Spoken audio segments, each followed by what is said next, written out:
Hey, what is up ladies and gentlemen, I'm Piglet here once again, and I'm back for some more of the Maxi Toys videos, and ladies and gentlemen, welcome back to more Let's Play of Super Mario World for the Super Nintendo. So, last time we actually did completely done with Yoshi's Island World, and also we've managed to able to get done through the first half of the Forms of Donut Plains.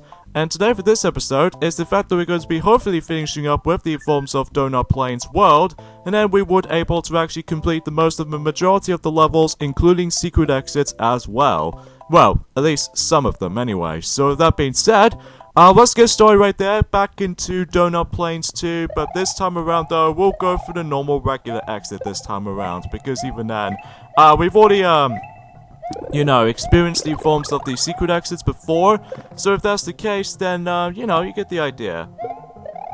So today was actually forms of, the 2nd of June, 2018, so we've literally got about ourselves, 10 days left until Nintendo E3 2018, which, as you expect, I'm really hyped for it. So, there's quite a few things I just want to mention about this also, while we actually gotta go for this particular auto-scrolling level, as you can see right there. Recently, how the fact that we actually bring ourselves a brand new, revealed image of the forms of the Wreck-It Ralph 2, Ralph Breaks the Internet film, and basically how the fact that they actually now revealed, not only Mario is going to be in the film, but also because of how the fact that the Disney princesses, by the forms of, Snow White, Belle, and, Cinderella or something like that, Tiana as well, but in the princess formation, and also Pocahontas, Moana, and especially notable in Elsa and Anna as well, and I'm presuming Rapunzel as well, that those few princesses are going to be involved in the forms of Wreck-It Ralph 2, which is really surprising because, the likes of the ending of the actual, the first film, that how the fact that, Penelope was actually the forms of the princess on that, for the Wreck-It Ralph film series. So if that's the case, then I was really hyped and then really excited about this as well. But I digress though. So yeah, as you can see, we've actually gone on to all the way to the right there. So yeah, we've gone pretty much almost nearly towards the end for this point. So excuse me. I guess there's another things I just want to mention about this is the fact that, well, there might be something a little bit predictable or, predictable about this big kind of stuff with the forms of the final release date of Kingdom Hearts 3, because I say that because, well, there's a little bit more potentials going on at the moment, by the forms of how the fact that, well, originally this game was gonna be like, don't get me wrong, it will still show up in the forms of, the Square Enix, E3 press conference until when it gets to 9 days left. But before I get to this kind of stuff though, on the other hand, here's the new level type introduced in the Mario universe, and that's the forms of the Ghost Houses. The Ghost Houses are very unique and interesting because of how the fact that we're actually going to be going through the serious amount of level layouts like this, even especially noticeable how the fact that, as you can see, I'm going to go, shoot. That was totally my fault there. I probably shouldn't have done it to either early or late. But anyway, though. For Ghost Houses, they are essentially puzzle-type levels, because I can definitely tell from that, is because we have to figure out which way we're gonna go there. So even then, though, that normally because of how the fact that in order to actually reach at the very end of a level, well, before we do this actually, though, let's go and enter this light blue door right there, and this way we can actually go into this snake block room, which even then, you can actually take control of this snake block whenever you're trying to ape or the coin snake, I should say. And how the fact that you can able to actually change the directions by using your directional pad, which I think is actually kind of cool in theory, but honestly I haven't really into this kinds of stuff that much, but yeah, I digress. So instead of going to the left, enter this door right there, because if we get into this particular room here, I guess that was a vine, because I've made a mistake from the forms of the last video about the fact that, I've accidentally said Beanstalk, but it wasn't. So even then, though, if that's the case, because I keep on thinking of New Super Mario Bros. U for some reason, though, so that's totally my fault. But usually it's more likely a vine, so that makes it a little bit more obvious choice there. So anyways, though, so this will lead us to Donut Plains 3, but before you actually get into that level, I just need to go ahead and go after my Cape Feather real quickly, so just in case I would able to actually go ahead and able to actually get ourselves a secret exit, because yeah, some of these ghost houses in this game usually retains either 2 exits or just 1 exit in some of the ghost house levels, which even then we'll get to that until we get to Vanilla Dawn, which even then for World 3 anyway. But I digress though, so let's go ahead and just get ourselves, you know, we've already got ourselves the the Cape Mario to begin with, and let's head back to Donut's ghost house, and this is one of the first ghost house levels we're going to be showing you guys about this. If you fly all the way to the left, then you would able to come across into this little platform. And then if you go all the way to the right there, as you can see on screen, then we would able to get ourselves not only the whole abundance of extra lives, well, granted though, only 4 of them because it has 4 blocks in mind, but also the door to entering, which even then, this will actually lead us to the secret exit. So if that's the actual point of this, this way it can actually lead you to probably the most uniquest, area in this particular world map. Like, you can definitely see why as soon as we actually get into it. Yeah, top secret area. And also, just like the ones in the castle levels, that if you manage to complete one of those ghost houses, you pretty much have an option to save or not. So yeah, that's pretty cool. Yeah, for top secret area, all it gets in here is just basically just the whole storage of the forms of these question mark blocks. Like, you get like Yoshi to begin with, and also some fire flowers and Cape Feathers. So if you're having a hard time with later levels of the game, then I highly recommend you actually just trying to go ahead and go after those, you know, power-ups if you're having a hard time with. So, Donut Plains 3. In this level, we actually feature some of these roulette platforms there, with the rotation platforms there, and even especially noticeable is probably the most freakiest enemies. Oh yeah, we got ourselves the blue shell. If you manage to able to ace the blue shell for Yoshi anyway, as you can see right there, that he actually spawns wings. So even then though, you can able to actually fly with him. So even then though, that's actually pretty awesome. And anyway though, let's go ahead and just activate the switches. Yeah, the main gimmick of this level right there, until when we get to the later levels from the forms of one of the special worlds, which I'll show that later on, we actually go come across into those on and off switches, which if you manage to turn them on or off, basically it'll change the actual railings in the forms of the actual, you know, these platforms as you can see right there. And then every time you actually activate it or deactivated that switch, then, you know, it just keeps changing the actual path to path when it comes to the, you know, the platforms itself. Oh, I messed that up for that specific attempt now. Oh well. It's just for the purpose of the forms of, yeah. You don't want to overshoot that little jump right there if you couldn't tell already, because if you accidentally just jump onto the next platform, then you probably won't guarantee to get back down though. Unlike in, you know, in the Kirby games, that you can normally get in, you know, go through the actual platforms if you go down. So, anyway, 44 lives, I like that. And speaking of such, boom, there we go. And this way, we get ourselves, yet again, 100 stars and stuff. So, hopefully we can get even more extra 1-ups here and there. I wonder what image do we have this time. Just Fireflower. Okay, we should able to do this. Okay, that's good. That's good. Oh, this can get really, really bad. Oh, shoot, I missed it.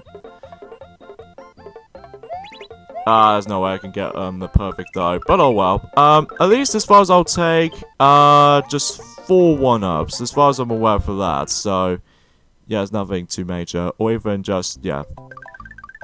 Alright, so here we are on to Donut Plains 4.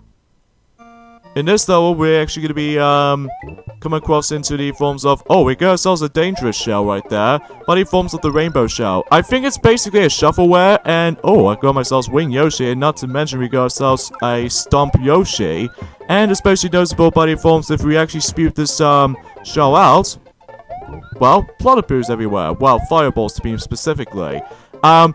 Because if you couldn't tell already, the rainbow shells, if you manage to let Yoshi swallow that up, basically it will create a combination of the forms of different Yoshi's abilities, by the forms of, like, let's just say the forms of, you know, as far as you're already aware, how the fact that if you manage to eat the green shell for Yoshi, it acts like a projectile, and then the red shells can be acted out as like spewing fireballs, and then yellow shells can be acted out as a stomp ability for the forms of the actual Yoshi stomp ability, and finally the blue shell can actually let Yoshi to fly. So even then, though, that's actually really, really awesome. So even then, That's the thing I loved about this game, is how the fact that, you know, you could potentially try to able to actually come across into several unique parts about the game. So anyways, though, as you can see, we got ourselves a roulette block. I believe the roulette blocks make its first debut in this game, but I'm pretty sure this might be something more conductive, though, anyway.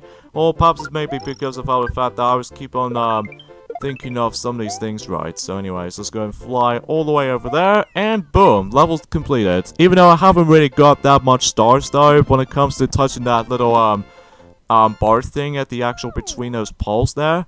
But, oh well, at least we got some whole balancing of extra lives. Mainly 51 extra lives at the moment, which is quite a lot. Before we get to Molten Castle, on the other hand, though, let's head back into, I would say we'll go back into Donut Secret 1 real quickly, because, well, since we've already got ourselves our secret exit last time, so even though, let's go ahead and get ourselves the normal regular exit this time around, though, and basically we have to swim all the way to the right of the actual stage itself, so that's the actual point of this. So anyway, but in forms of the other fact that, back into what I was saying, but in forms of the release date of Kingdom Hearts 3, expecting they might actually release that during the likes of the 17th of August, but it's more likely just predicted, which even then, I don't know if exactly it's going to be real or not, but even then, we'll find out until when it gets to E3 this year, so... But it might still schedule as the forms of releasing in the forms of 2018. But however, though, I would say though is that if they manage to release that Kingdom Hearts 3 until 2019, I will manage to be able to blame on Kingdom Hearts Key Union Cross, because even then, well, I don't find that game to be that enjoyable in my opinion though with Union Cross, because there are a few times though that it just feels like a money waster for me though, especially buying more medals, even for the actual just trying to get these jewels usage. And especially noticeable, I keep on dying all the time because, well, not to mention, it's still a level up grinding, just like how it does in the previous Kingdom Hearts games. But unlike any forms of any other Kingdom Hearts games, is the fact that, well, you can still able to actually level up yourself when it comes to the links or something like that. But apart from that though, it's just that there's no way we can able to jump all over the place while there's auto jumping here and there. And also there's no way we can dodge enemy attacks this time around though, unlike in any other Kingdom Hearts games, which to me, I always found a little bit lackluster in comparison though to me though. And I know I do have my own opinion, and I'm sure many people already have their own opinions as well, but there's nothing that I can get back into that game anymore because of how the fact that I just got rage quit until, well, quest number 500, and I think that's the only point I've actually got into, is to able to fight against with the dark side. And then, you know, you guys know the drill, is the fact that if I manage to keep on wasting my turns, or I did manage to use some of my medals quite often, but then next thing has happened is the fact that the dark side managed to regenerate its health for about millions. So that is so random. And even especially noticeable how the fact that, to make matters worse, if you're about to try to get yourselves the strongest medal as possible, taking notice by the forms of the original release of Sonic Runners back in 2015, the prices are randomized, which even then, that's the only thing I'm never really fond of either. But that's just to me though anyway, but that's just to me. So anyways though, welcome to Donut's Secret House, the second Ghost House level in the majority of the game. And then trust me, we'll get into a lot of Ghost House levels in the majority of the game itself until when we get to the later worlds. And this particular Ghost House level also features two different exits, like the forms of how the fact that, well, I'll show you both in just a moment. But even I know, there's no point for me to get in a fire flower, honestly. But I'm just gonna keep on, like, I don't know what I think about it at the moment. Anyway, though, you know, you get the idea, but even then, though, you guys know the drill. But anyways, do you see these little, coin circles, or the coin rings, as you can see right there, that are circling around? Basically, we need to actually grab those coins first, before you're able to actually grab the P-switch really quickly, and I'm presuming this actually leads you to the normal exit. The secret exit's up there, but I'll grab it after when I obtained the normal exit first. So let's enter this light blue door here, and we finish the main normal exit, so... And I believe this will actually lead us to the actual pipe, which actually leads us to, another secret levels of Donut Plains, if I could expecting so. which even then we'll get to it right about now. Even then I'm also able to go through secret exit after this level though anyway, so... Oh gee, we actually go into a spoiler territory right there, like we actually coming towards in this particular familiar world, but I'm not going to discuss upon that world until we're able to actually finish up with the later worlds. So anyways, Donut Secret 2. It takes place in a cavern level, but with ice physics. So because of that though, that the color palettes are white. So if that's the case, then, well, we have to deal with ice momentum stuff. So that's the point right there. Anyways though, Starman! Yeah, the Starman lasts for a long time though, unlike the ones in Super Mario Bros. 3. Granted, it's only because of how the fact that, well, I don't know about that little description I can think of about that, but even now, no, that's just besides the point. But anyways. This level can go very, very easy though, or even especially quick, because it's especially noticeable when you have Yoshi around with you, and, you know, you get the idea. And here we actually come towards into ourselves the P-Balloon, which even then, I'm probably not going to show this to you until we get to the later levels of this game. Ah, damn it, I just managed to do a suicide with Yoshi, so I'm really sorry about this. And talk about suicides, there's our first death of the playthrough.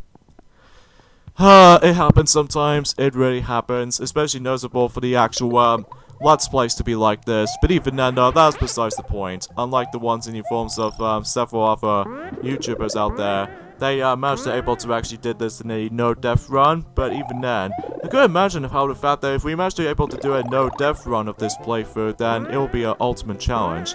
Especially noticeable with the forms of, you know, the first boss in the game, but in forms of, you know, Iggy Koopa from, you know, Yoshi's Island World in this game anyway. So anyway.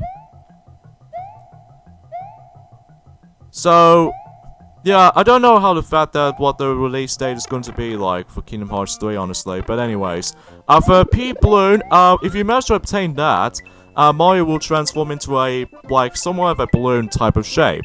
And then all we have to do is basically we need to fly all the way to, you know, all the way to the right there.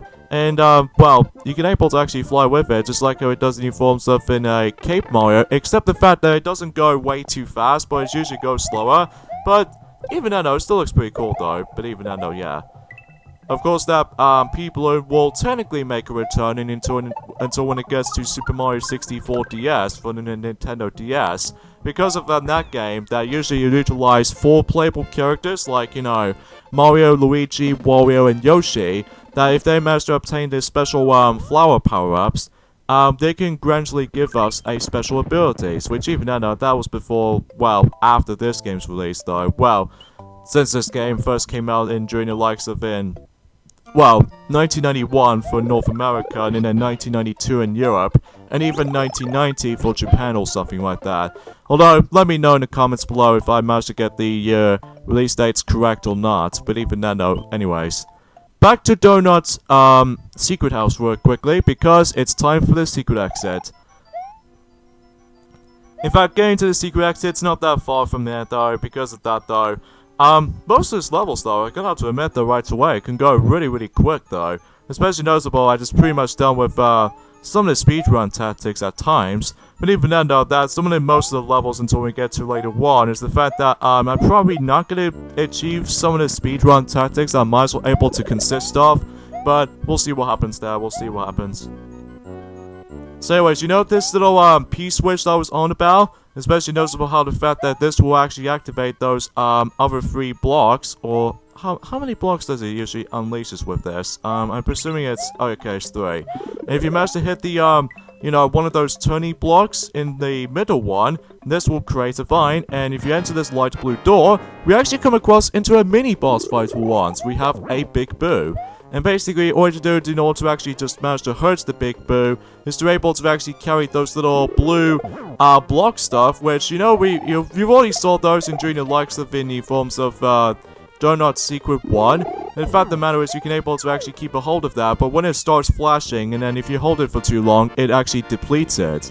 And even then though, that if you manage to chuck it from everywhere else, like either left or right or upwards, then you would able to actually deal some of the damage on the forms of Big Boo right there. But even then though, just like in any other bosses, well, to be more specifically from Super Mario Bros. 3, Koopaling boss fights, Big Boo only has like 3 hits, and the best strategy for this is to be able to aim it at the upwards. So if that's the case, then, you know, you get the idea.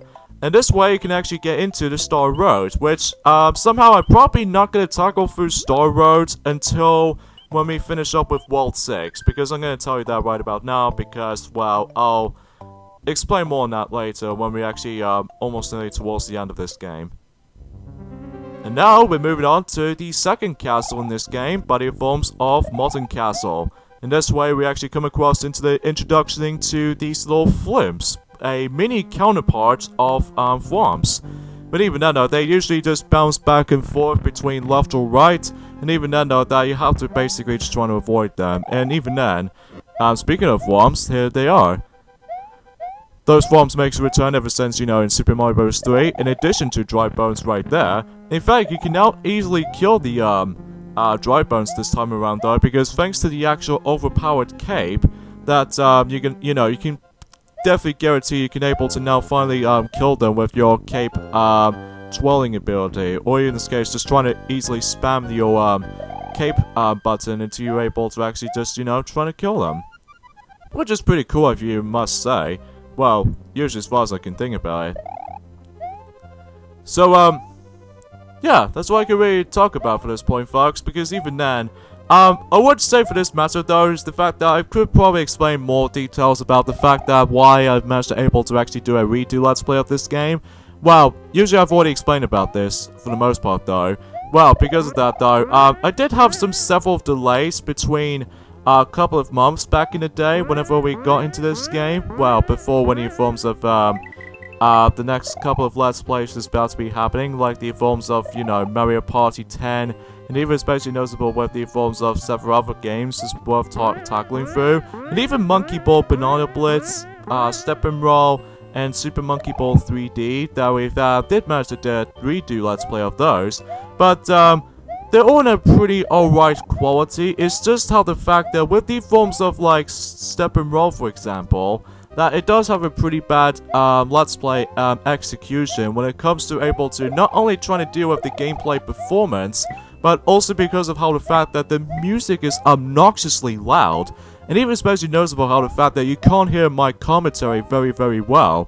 And as a result for this kinds of stuff, let me know in the comments to able to actually really like to able to do a redo Let's Plays of the modern Super Monkey Ball games. Well, Deluxe included, which even then though, that Deluxe, I would normally love to do a redo on that game for the Xbox version specifically, but we'll find out and see what happens.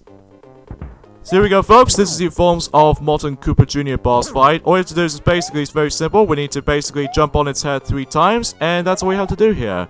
Be very careful though, because if he does that, he'll cause the actual screen to shake. And then if you manage to jump at the right time, you don't get stunned by the actual earthquake shake. But if you don't, on the other hand though, you would easily get stunned while shaking. So even then though, that's pretty easy of the boss fight as far as this Koopaling goes. It's way more easier than the likes of Iki Koopa, that's for sure. Because we don't have to deal with this little tilting platform or anything like that. So there we go. Castle 2 is concluded. Molten Koopa Jr. of Castle number 2 is now just a memory. The next area is the underground Vanilla Dome. What traps await Mario in this new world? What will become at Princess Toadstool? I wonder. Alrighty then, so we can now get inside the actual caverns. Because I say caverns is because welcome to Vanilla Dome, which is basically a cavern world. So, yeah, we're actually on 1-3. But I'm afraid, guys, we got to end things off at this point right there. So join me next time on Let's Play Super Mario World. It's the fact that we're going to be exploring through Vanilla Dome, the 3rd world in the game. And, yeah, you get the idea what this little suggestions goes. It's pretty cool, though. See you guys then. Later, fellas.